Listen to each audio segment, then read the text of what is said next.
Picture this. A massive global corporation manufactures a line of premium laptops right here in India, and then turns around and sells them directly to its very own sister company in Dubai.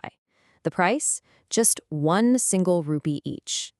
Now, the CEO probably thought they'd executed this brilliant financial maneuver, right? Completely sidestepping massive Indian taxes by just moving inventory on paper for practically nothing. Well, they were dead wrong. When tax authorities finally audited the ledger, they didn't just hand down a multi-core penalty, they literally threatened the directors with criminal prosecution for tax evasion. Their fatal flaw? They completely ignored the golden rule of transfer pricing. So, what exactly is this foundational law? Let's break down the arm's length rule. Look, when we talk about routine intercompany procurement, we're just talking about branches of a parent company trading goods and services across borders. But you can't just make up numbers on an invoice to save on taxes. There is a strict regulatory failsafe known as transfer pricing. By law, internal branches are bound to what's called the arm's length price. It means a sister company legally has to be charged the exact same fair market price you would charge a complete stranger. To really wrap our heads around how auditors view this, let's bring it down to an everyday analogy: brother versus stranger. Say you sell your used personal car online to a total stranger for 5 lakh rupees. That transaction is clean, it's taxed, totally legal. But if you take that exact same car and sell it to your own brother on paper for just 100 rupees just to bypass the government registration tax, yeah, you've crossed a massive line. The tax authority views that as straight-up fraud. Under the arm's length rule, when an audit happens, you legally have to treat your brother exactly like that internet stranger. Absolutely no family discounts. Now, let's scale that exact logic up to a multinational corporate level and see how profit shifting actually works. Take a fictional workplace example, XYZ Limited.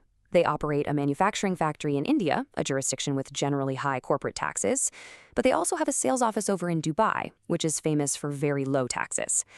In step 1, that Indian factory builds a piece of heavy machinery, and it costs them 10,000 rupees to manufacture. Now, imagine they try that brother discount. If the Indian factory sells the machine to their Dubai sister company for exactly 10,000 rupees, India records zero profit, meaning XYZ Limited pays zero tax to the Indian government. Then, Dubai turns around and sells that machine to the general public for 50,000 rupees. Since they bought it for 10,000, Dubai quietly retains all 40,000 rupees of profit in a low-tax haven. This is explicitly known as illegal profit shifting. To shut this down, transfer pricing laws intervene right in the middle. The law forces the Indian factory to sell that machine to Dubai at a fair market rate, let's say 30,000 rupees. Because of that forced arm's length price, the Indian factory actually records a 20,000 rupee profit. This ensures the local jurisdiction gets its rightful legal cut of the taxes before the asset ever leaves the country. But here is where things get really tense in the boardroom.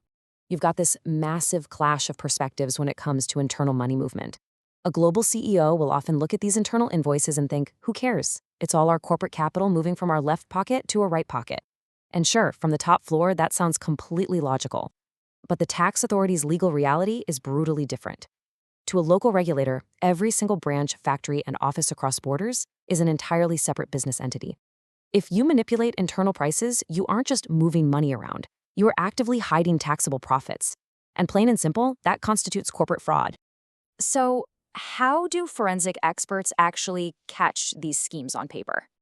For any sharp, objective auditor, the ultimate red flag is the arm's length violation. When they dig in, they ruthlessly scan intercompany purchase orders, specifically hunting for a market mismatch. They aren't just checking if your math is correct, they want to know if the price is fair. For example, an auditor will instantly flag a situation where a local branch in India is buying standard IT services from its US parent company, but paying a 500% markup above the normal market rate. To a trained expert, that isn't just an expensive IT bill. No way.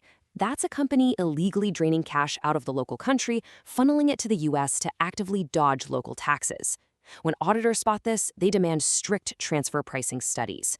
These are massive, detailed legal documents you have to provide to definitively prove that your internal prices match the open market. And without that study, a corporation is completely defenseless against the tax authorities. Ultimately, this arm's length rule isn't just bureaucratic red tape. It's the fundamental mechanism ensuring fair taxes and legal compliance across the global economy. It literally stops corporations from starving local governments of the revenue they're rightfully owed.